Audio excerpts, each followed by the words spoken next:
This Steve Jones Show podcast is now loading. The Steve Jones Show podcast is presented by Sunbury Motor Company, Purdy Insurance, Brewers Outlet, and NIL Game Changers.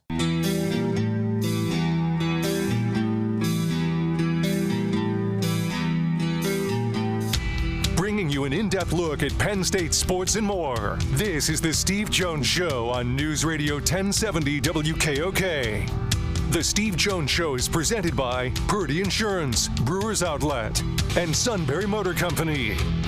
Now from the Sunbury Motor Studio, here's Steve Jones. So Todd sent me a text. Go ahead. Did you see my response? I did. So go ahead, tell him what the text says. I said Neal was ready. He asked if Steve and I were. Are we? More ready in the first segment. Oh, well, I was ready in the first segment. I got the usual Bizarro World stuff, but that's okay.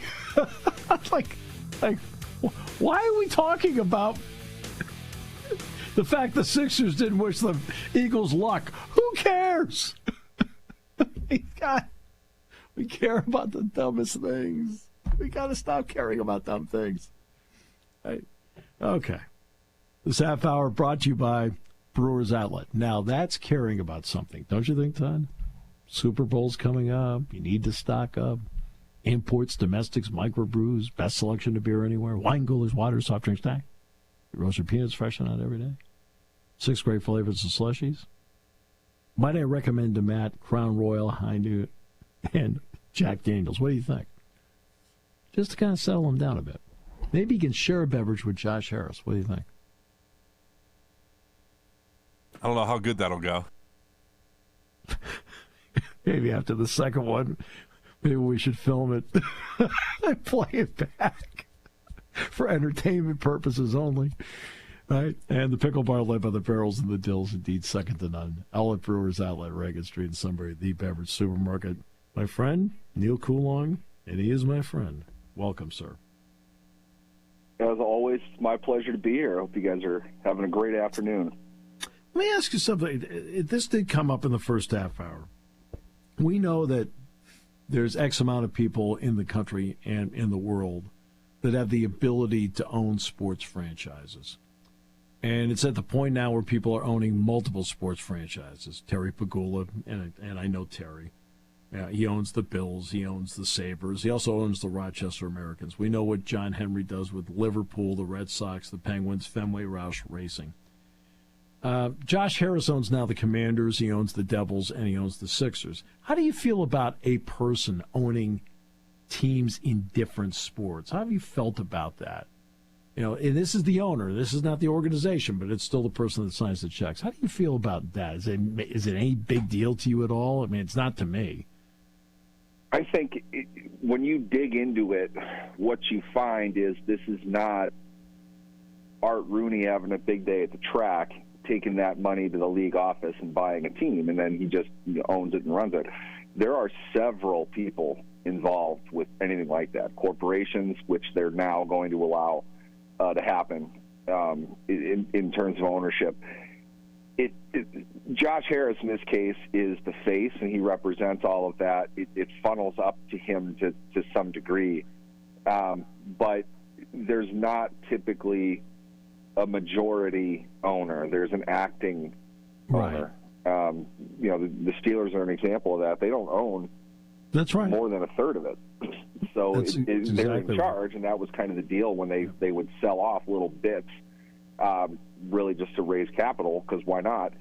The deal is, like, you're an owner, you're entitled to X share of the profits, but you really don't have any power except the ability to sit in the box and hang out on the field and stuff. You don't get to do anything with it. There are a lot of people that are contributing in that way. Dare we say Magic Johnson's not the one deciding who the Commanders should draft. Right. He's very much a part of it, very public part of the image of the team, but he's not day-to-day in charge of it. So if you look at it like that, I have absolutely no insight to what Josh Harris's interests are in any of those franchises, but if he owns, say, 10% of all of them, That's a totally different image than what we're led to believe by the fact that, we're referring to him in print as the owner of the Commanders, not an owner, but the owner of the Commanders. Right. He can rack up all of those different interests. And from there, you look at it like this. These guys are billionaires for a reason, and contrary to popular opinion, it's not because their dad gave them a bunch of money and they happen to own Apple stock back in the 80s. Right. It's because they have large corporations. They're not, IBM or anything like that. It's something that you probably aren't really fully aware of, but in that they have infrastructure. The biggest thing those guys bring to the table is accounting. They have armies of lawyers and accountants who handle a lot of different stuff. So they have the ability within their own employment to take on a lot of the tasks that go on. That's the stuff that you're never going to hear about behind closed doors, how the hamburger is made, so to speak. When a guy like Harris has X percent of a team, but less than 50% of it, that's right. He's contributing, whatever their agreement is, he's contributing those resources as part of his day-to-day duties. And along with that, he's going to be the face. They're all in agreement that he is the quote-unquote owner as far as the public is concerned. So that's right. He might be the guy signing the checks, but certainly that money is being pooled together with a lot of other things that other people have interests in. Whatever Magic Johnson's case is, cut is, I have no idea what he's bringing to the table, but he's somebody that's going to speak on behalf of the organization, probably because he's Magic Johnson, and people kind of expect that. So I don't think that's a problem. I think when you get to a point where, and shame on me, I ran off this point earlier because I don't remember exactly what the purchase price was of the Steelers when Art Rooney bought it, but needless to say, the Commanders went for a few more dollars than the Steelers did back in 1933. So when you get that big, that type of corporation, one person can't possibly do all of that. There are a lot of moving parts within it. You have other people that you're giving interest in the team to bring their expertise, their staffing, personnel, whatever infrastructure-related enities they control that they can help out with. It's a business move, and I think that's really the only way to own something the size of a professional sports team, whether it's in the U.S. or like you mentioned Liverpool, same type of thing, maybe even bigger. To do all of that, you've got to have a lot of different things in order to be successful. So you kind of have to break it up. Yeah, because I believe it or not, Terry Pegula might be the only single entity owner in the NFL right now. Well, what about Jerry Jones and Robert Kraft? No, they have little pieces here and there. I mean, they are far more than 50%. Right? I mean, there's no doubt. I mean, who knows what the percentage is? They could be 75, 80%. But that's how expensive these franchises are. Josh Harris is the lead owner because he's the majority owner. Right? Just like the Rooneys at 33% are the majority owner. Right?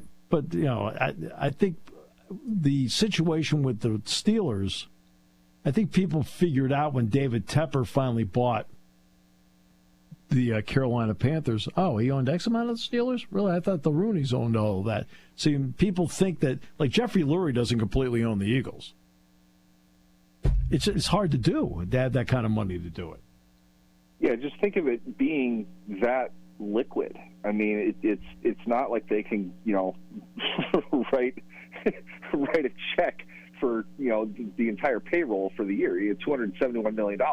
They aren't going to have that much cash. And a lot of the value that you put into an NFL franchise is in the stadium, which they don't own outright anyway. It's just overall franchise that you're purchasing includes earning power from the stadium. So they have, obviously, obscene amounts of wealth, but it's usually connected into a lot of things. And they're able to, set stuff up based on their interests in a lot of different things. Lurie, you're right, he doesn't own all of the Eagles. He doesn't own all the stadium. These are things that generate revenue for him. Right. He is able to then afford a staff and, following the NFL rules of operations, everything like that, employ a certain amount of people to do certain amounts of things. Those people don't typically come with the Eagles, although there are plenty that do. It's more these people were brought by the owner in the new wave. I mean, Lurie purchased the Eagles, within the last 15 years, I think, right? 15, 20 years. Right. Yeah. Harris is a good example because he just bought into the Commanders, and certainly he's had his hands full ever since then, and what a story that's turning out to be. He has to provide all of that infrastructure because Dan Snyder had all of those people previously. Now, you can keep some of them, but odds are when you're investing that much money, you're going to want your own people doing certain things like caps and cash, which is your high-level accounting people. They're the ones that kind of determine what you want to spend on what based on where the personnel department wants everything to go. These are all people that, considering the amount of money and the weight of the decisions that need to be made, the owner's probably going to want somebody that they're comfortable with. They've got some track record with. So they carry in all of that along with the money that they'll need to invest. It's not like the pool goes to the owner coming in. I mean, Harris and company spent a lot of money that went to Daniel Snyder to get the franchise. That's right. From there, the money that's in there is his. So you've got to pool a lot of investors. You've got to get cash in order to do that. And people just aren't that liquid. And usually it comes down to, in NFL terms, if we want to simplify it, I don't think Art Rooney has the $275 million that they're budgeted to spend come March and throughout the year on their roster salary.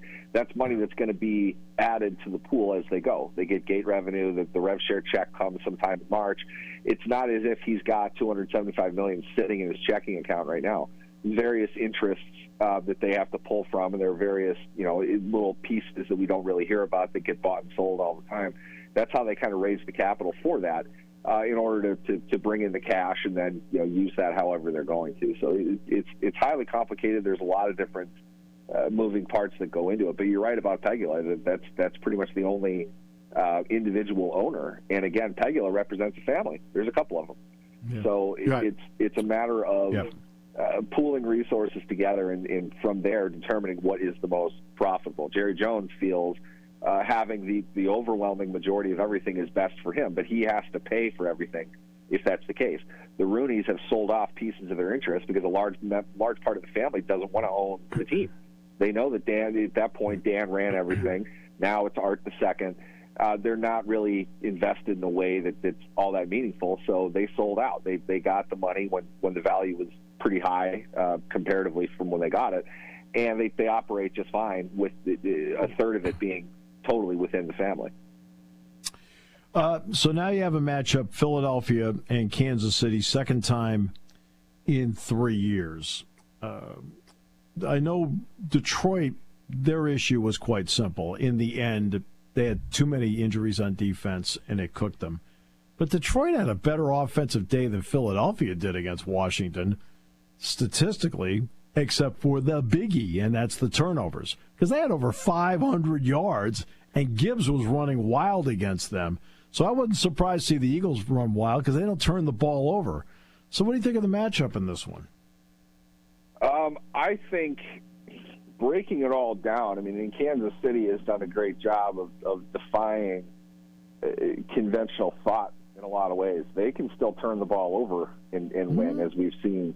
I think the run that they're on, that's largely been because, to put it bluntly, they have dudes.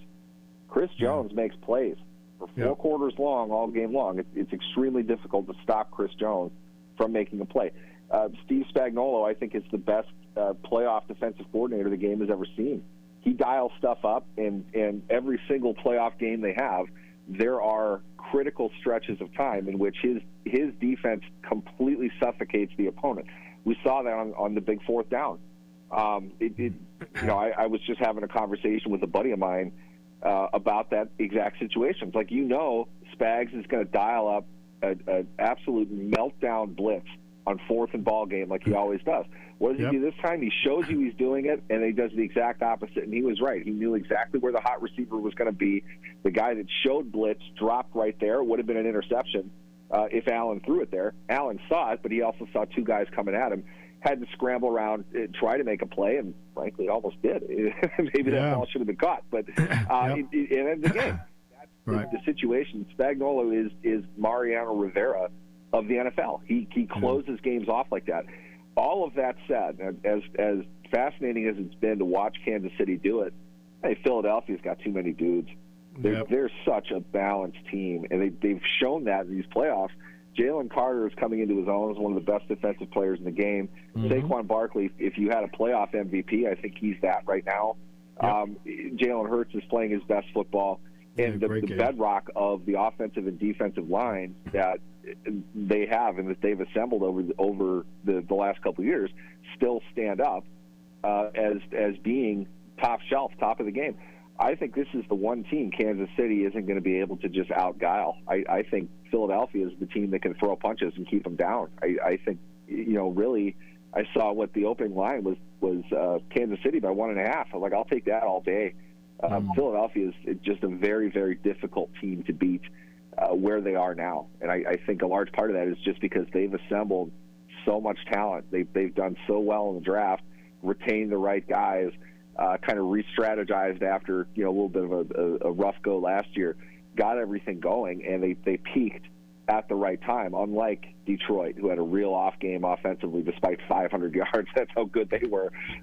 Can't turn the ball over, but Philadelphia has explosive plays without turnovers, and I don't think Kansas City does that quite as well. And Kansas City is not going to be able to get the late lead and then hold off the opponent the way that they just did to Buffalo. I think Philadelphia is able to get up by 10, 14 points and make Kansas City play comeback football late this time around. I think they're going to take it. Yeah, Philadelphia has Smith, Brown, Goddard, Barkley. I thought Hurts played the best game of his season Sunday. I thought he was outstanding. The offensive line, Carter. I'll tell you, let me give you a guy that's an under-the-radar guy, and he's undersized. And Jalen Daniels did a good job most of the game, but this is one where he made a mistake. It was in the fourth quarter, and Eckler to his right, and he should have moved him. I kept thinking, why is he not moving him to the left? Because Smith had lined up opposite the slot receiver. I don't think he saw him. But Nolan Smith, to me, especially with Brandon Graham being out for the year, he quietly has been a really terrific impact player for the Eagles. Yeah, this is what I mean. That's not going to be the first, second, or third guy that you even talk about. And I know exactly what play you're talking about. I think that's a great observation simply because I don't think Daniels saw it, but I think Smith saw it. I think he knew where that was going to go. They were probably out of formation a little bit. Not to rip on Daniels a whole lot, just considering the rookie with the new head coach. Remarkable for them to have gone as far as they did, and certainly the wheels fell off. And I think I said last week that Washington's a plucky team and they're a lot of fun. I think they're going to give you a fight, but Philadelphia's going to walk away with that game in the fourth quarter and just watch. And it got way worse than I even thought that it would. No question. Plays like that, it just goes to show you're not seeing Hurts miss those kinds of things anymore. They've done a sensational job preparing him to stay within what they need him to do. And he does a really good job when he is structured, when they've got the right stuff working around him. And I know that makes it sound like I'm saying that he's not a top-tier quarterback. Every offensive coordinator would love to have this situation. They know what they're good at. They have multiple variations of the things that they're good at. And Hurts is able to make all of those reads. He can see where the ball needs to go. And then you mentioned they got superstars all over the board. Let's keep in mind, they played a while without Goddard. Not that it's easy stopping their receivers to begin with, but you put that guy down the seam with everything else. They all ate. Barkley gets the headlines, and rightfully so. I mean, it took him 6 seconds to make a huge impact on the game. But everybody ate in that game. And that's really what they do as an offense. They're so deep. They have so much ability. I think Sirianni does a great job in Kafka of making everything accessible for everybody else. You really can't prepare for any one tendency. There's just so many different things that they can do. Yeah, tough team to get ready for. There are certain X-factor guys along the way. Like Nick Bolton to me is an X Factor guy. I mean, I think he's a terrific player. I think Karlaftis is an X Factor guy. But what I find interesting is what you said about Spagnuolo. He picks his spots to be aggressive and ultra-aggressive. But then let's go to Andy on the other side. Late in the game, what's the tendency of most coaches late in the game protecting a lead? Well, we're going to run the ball and we'll punt it. He threw the ball to Pacheco, then ran the exact same play to the left side to Pirine and won the game. If it's incomplete, so let's stop the clock, whatever. But he thinks differently than other coaches.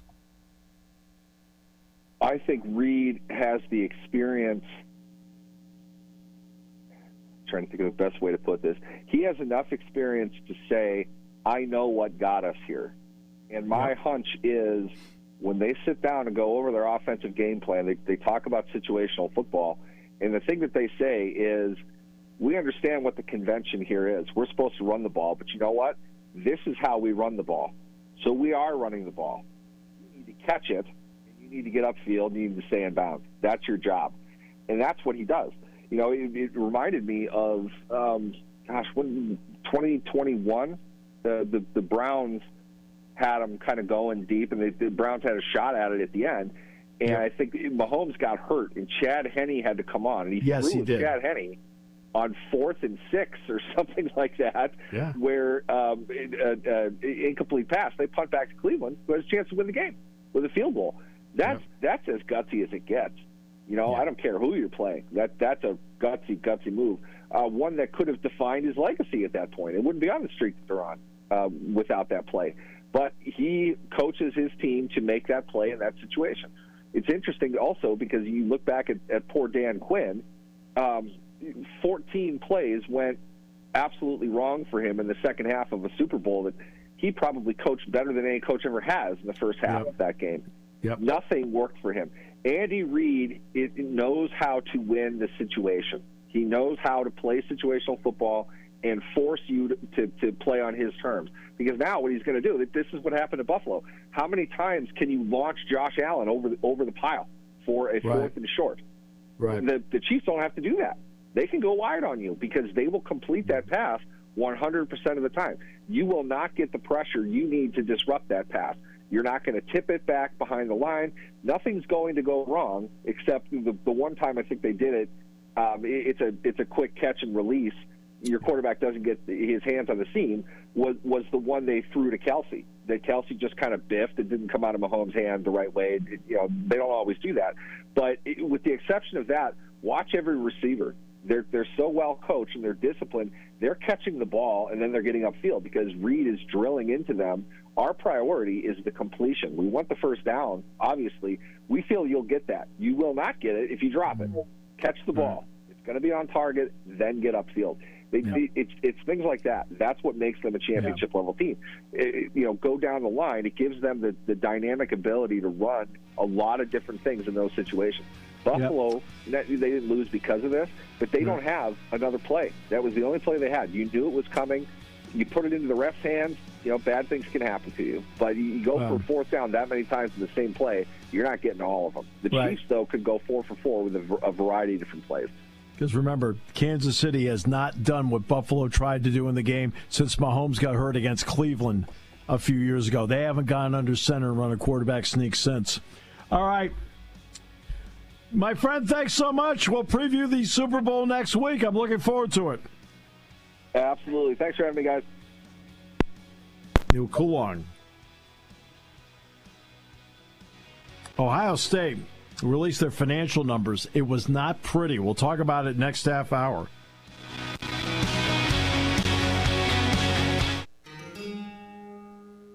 There's something to be said about a sale with a handshake, a service technician who really knows what he's doing. They can explain it in English what the problem is.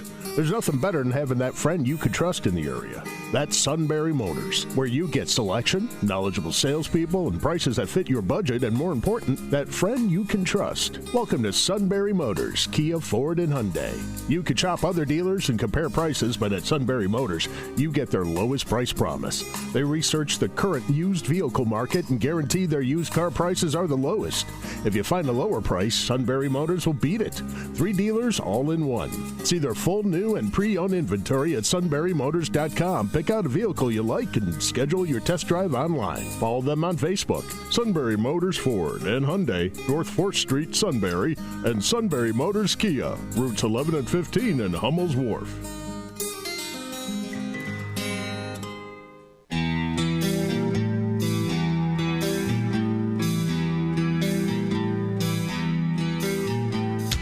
Bringing you an in-depth look at Penn State sports and more. This is the Steve Jones Show on News Radio 1070 WKOK. The Steve Jones Show is presented by Sunbury Motor Company, Purdy Insurance, and Brewers Outlet.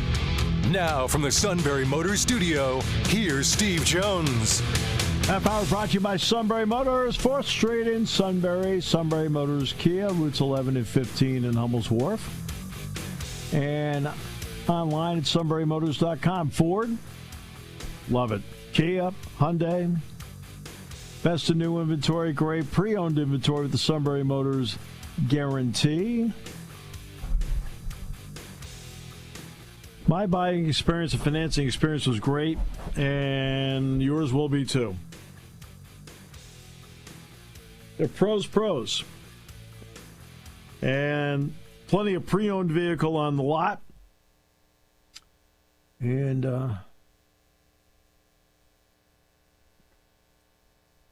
they also have a great service department. And quick lane inspections, routine difficult. They handle it all. It's really one-stop vehicle shopping. It's Sunbury Motors, 4th Street in Sunbury. Sunbury Motors Kia, routes 11 and 15. Hummel's Wharf online, sunburymotors.com. We do talk money here, and the reason we talk money is because it's critical of what we see. I mean, we talked about Penn State football making an investment. They sat there and they thought, okay, let's go out and get what we perceive to be the best guy out there, and they got Jim Knowles, which was great. And in fact, Jim Knowles did... You know, he addressed the team yesterday. And it was one of those, for him, St. Joe's prep guy, fun guy. I mean, and obviously knows what he's doing.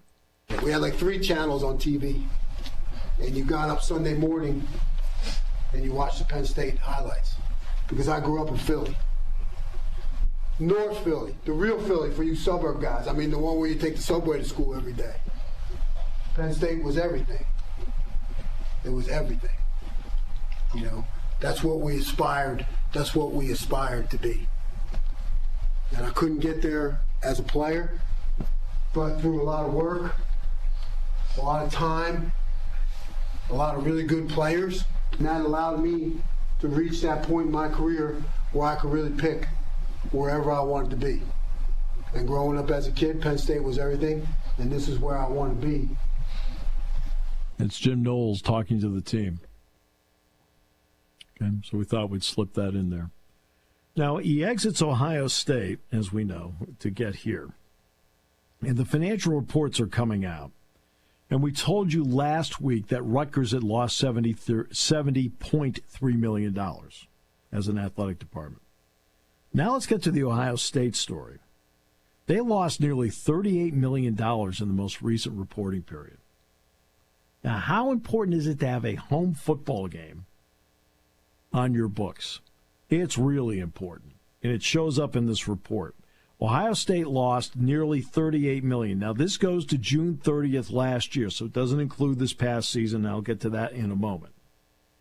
They spent a record $292.7 million from July 1, 2023 to June 30th, 2024. They saw a dip in the overall revenue.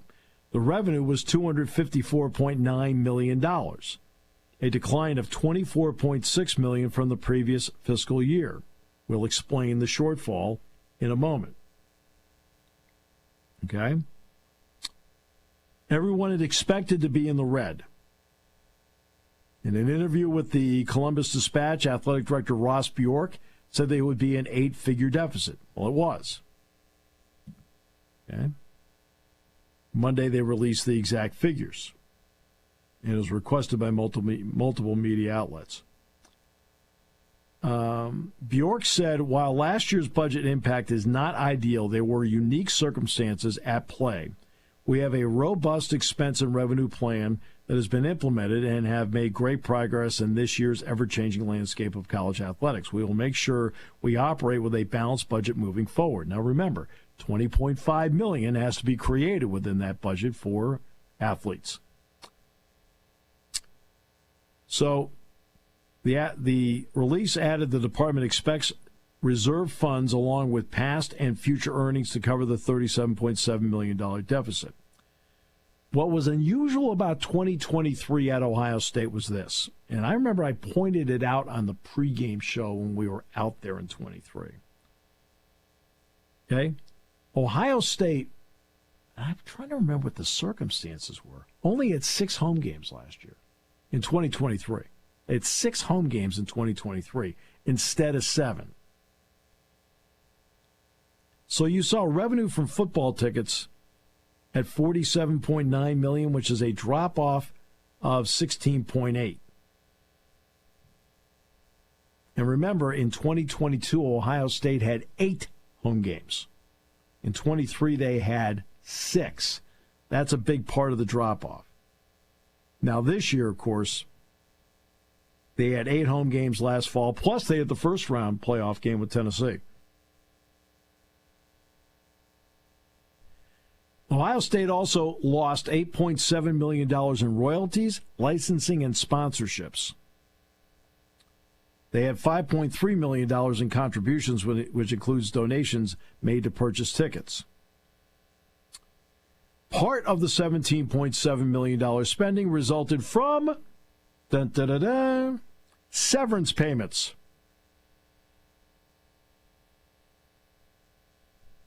Starting out with the buyout of basketball coach Chris Holtmann. The school owes Holtmann more than $8.6 million in severance, according to the termination agreement that was signed in March. Salaries and bonuses for coaches also increased. Okay? Ryan Day and his 10 primary assistants, which at the time did include Jim Knowles, totaled $28.5 million. That is up $6.7 million from 23.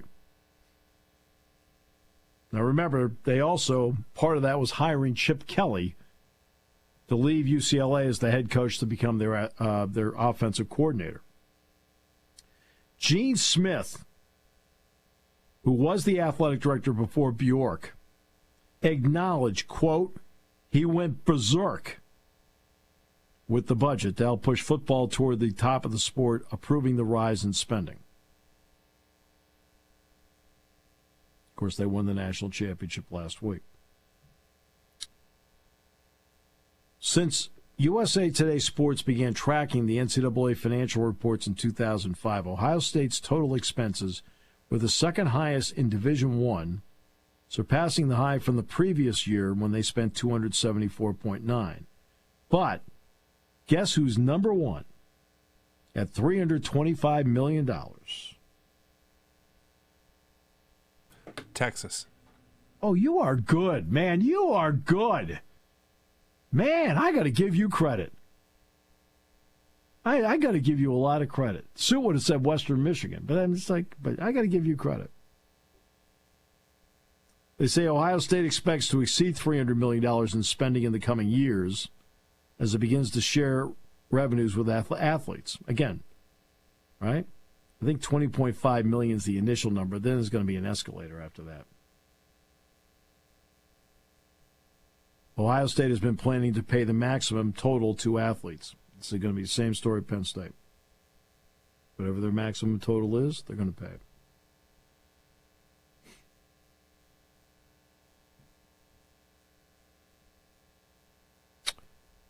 So, yeah, I mean, they had 2 fewer home games in 23 as opposed to 24. Now, again, we don't know, as opposed to 22, excuse me. They got back to 8 home games plus the playoff game. Again, the college football playoff has part of that. But you got to remember, you're like, well, if the college football playoff is in charge of tickets, but they weren't in charge of parking. So you do get some revenue there. Okay. So they lost 37-7. Rutgers lost 70.3. They don't have the resources that Ohio State has.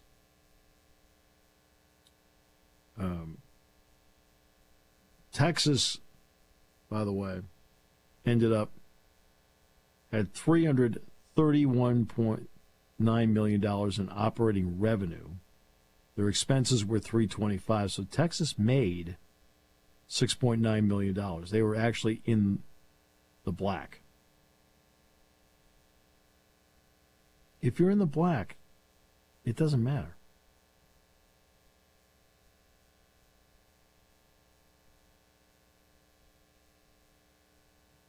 You know, and they built the Moody Center, so they've got some expenses there.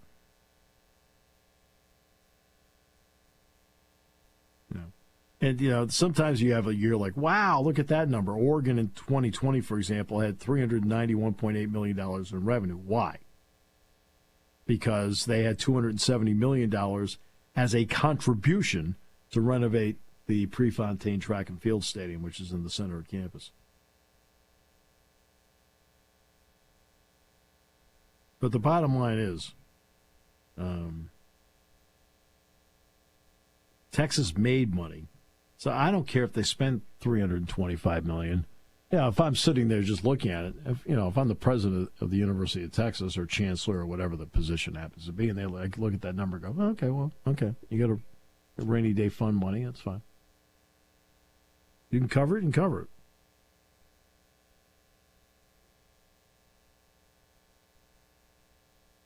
I saw UCLA's on Friday, too, and now I can't find it, but they lost a boatload more money, too. Now, remember, UCLA, again, this goes back to when they first started playing, okay, in the Big Ten.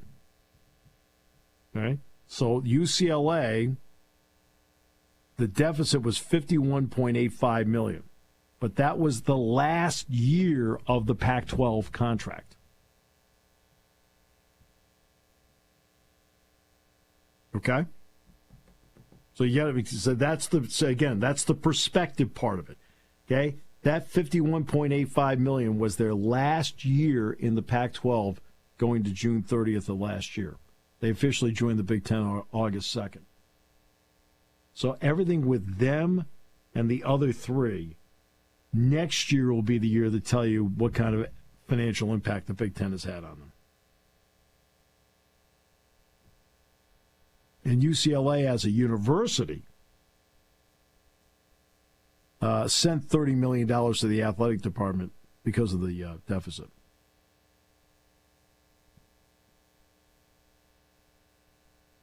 Okay. That donation kept them at $51 million as their deficit. Yeah, that's right. Right, exactly.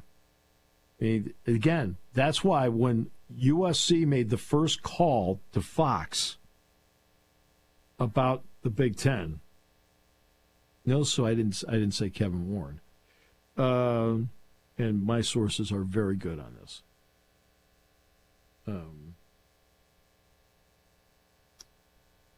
UCLA got wind of it and they said, "Hey, what about us?" I mean, they knew they had to. I mean, is the Big Ten the most comfortable regional fit on the face of the earth for these West Coast schools? No, but guess what? In order to stay alive in athletics at the level they want to stay alive in, I mean, geez, there's only one way to do it. That's why when we talk about, how wrestling has a huge one with Iowa coming up in the Jordan Center. My guess is, here's my guess. Penn State wins 8 out of the 10 bouts minimum on Friday night. Penn State will try to make it entertaining for the fans watching. Iowa will try to do it so they're winning 2-1. Very exciting. It'll be sold out. It's going to be wild in there on Friday night. It's going to be great. And Penn State will win 8 out of the 10 bouts. That's just my thought. Okay? But despite having a night like that, okay, they'll lose money. I don't care if they lose money. I mean, they won't lose money Friday night, but overall they'll lose money because they don't have a TV deal. And please don't get into the well, they're on TV Friday. What do they get for that? It's part of the BTN deal. Okay, you're on TV 5 times. Other sports are on way more than you are. Okay, so it ends up on different lines as to where you put it. I mean,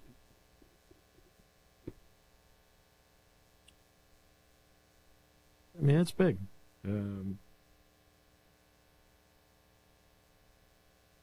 This will be their second Jordan Center dual meet. They'll have 15, I'll tell you, 16,000 in the building on Friday night. Now, when they wrestled Wyoming in the building, they had 7,200, I think. And they did that so the women's volleyball team could have rec hall for the regional,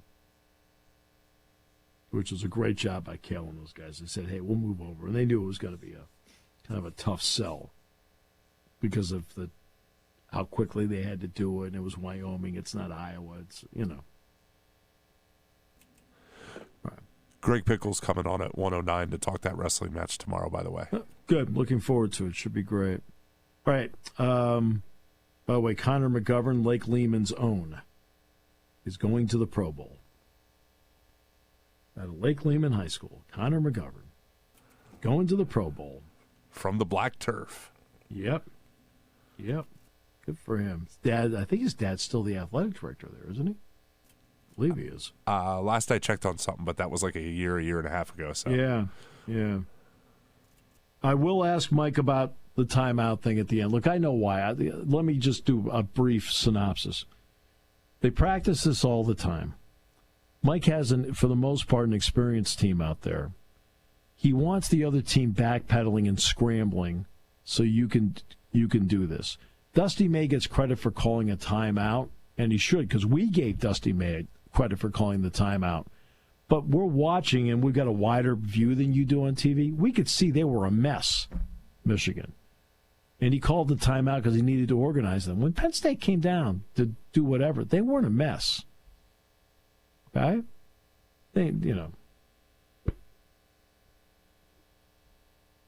And Nick Kern clearly got fouled, not once but twice in that play. And one of them was bordering on a flagrant. Okay? And the officials completely missed it. But when you lose tough games like that, it always seems that you're not going to get a call like that. But that's what Mike will talk about tonight. And I see this all the time. Everything. If Mike has a freshman point guard, I'm telling you, Mike probably calls a timeout. It depends on your personnel, who they can do, what they can do, how they practice it, how they know it. It all comes down to that. This is not. I know people watch a lot of TV games, and you'll hear announcers talk about you got to take a timeout, got to take a timeout. You don't always have to take a timeout. Okay, you don't. When Penn State beat Maryland at the end, remember that game where Cam Winter got the layup and Seth Lundy shot the three? Penn State didn't call a timeout there. But and Seth missed the shot. But Cam got the offensive rebound, and he scored at the wire, and Penn State won the game. Okay? Right? Well, it's remembered fondly. Why? Penn State won. It worked. Now, I don't know if Mike's going to rethink what he's doing. I don't know. But that's the simple reason why. There's not one size that fits all. I've seen games won with timeouts called, and I've seen games, right, won with no timeout called. I watched Indiana the other day lose calling a timeout. Totally disorganized coming out of the timeout. And they called the timeout.